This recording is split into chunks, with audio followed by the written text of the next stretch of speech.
Valgrande nasce dal desiderio in un cassetto di Alberto, mio marito, e dalla necessità di integrare il reddito agricolo con altre fonti di guadagno.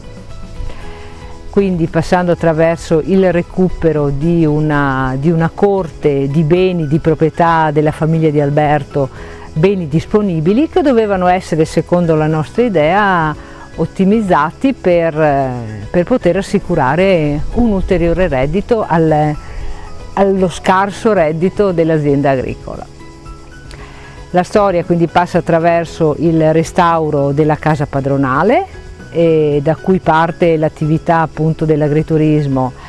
Primariamente nasce l'attività di fattoria didattica che si svolge all'interno della corte. Tutt'oggi Valgrande ha il corpo centrale della casa dove si svolge un servizio di ristorazione e alloggio solo su prenotazione, un annesso che ospita la sala del melograno adatta ad accogliere piccoli gruppi per piccoli incontri di lavoro, un altro annesso che erano le vecchie officine che ospita la sala delle rondini, è un locale sistemato a sala incontri attrezzata per attività ricreative, culturali e convegnistica. Attualmente coltiviamo solamente cereali, quindi quest'anno abbiamo sorgo, mais, soia, un piccolo frutteto, un piccolo orto che ci permette di avere i prodotti da utilizzare all'interno della ristorazione dell'attività agrituristica. Abbiamo realizzato le fasce tampone e le macchie boscate. Attualmente siamo azienda biologica e quindi la Regione Veneto dallo scorso anno ha reso disponibili dei contributi per le coltivazioni biologiche.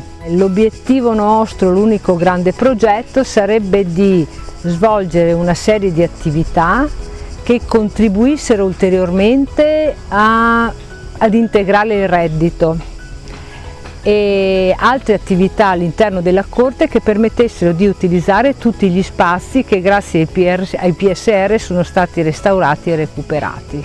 L'agricoltura non deve essere solamente una produzione di un bene, di un prodotto. L'agricoltura deve essere un modo di pensare dell'agricoltura che deve essere sostenibile, deve essere conservativa e deve essere comunque un'attività.